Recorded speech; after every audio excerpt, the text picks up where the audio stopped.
কি হলো গৌরী, তুমি যাবে না? না রুদ্র, আজকে আমি এখান থেকে রান্না শেষ করে তবেই যাব। আজকে একটার মধ্যে ঠাম্মি ঠিক খাবে। তাহলে তুমি আমার কথা শুনবে না, তাই তো? অন্য কথা নিশ্চয়ই শুনবো, তবে এই কথাটা নয়। আজকে একটার মধ্যে আমি যদি রান্না করতে না পারি, তাহলে শুধু ঠাম্মি নয়, এই বাড়ির এতগুলো মানুষ ঠিক সময় মতো খেতে পারবে না।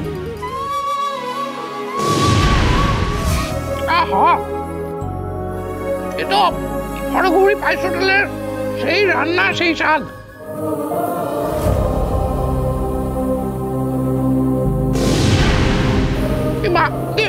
মাসিমা ঠাকুরন ঠিক বলছে কিনা বলুন?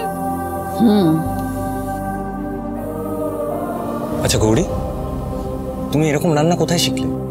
একদম হরগৌরী পাইস হোটেলের মতন রান্না। আমি জানি না, আমার মনে হলো এই রান্নাগুলো এভাবেই করতে হয়, তাই এভাবেই করেছি। প্রত্যেকটা পদ খুব সুন্দর হয়েছে গৌরী, অপূর্ব হয়েছে। হরগৌরী পাইস হোটেল সোম থেকে রবি প্রতিদিন রাত 10টায় স্টার জলসায় ও ডিজনি প্লাস হটস্টারে।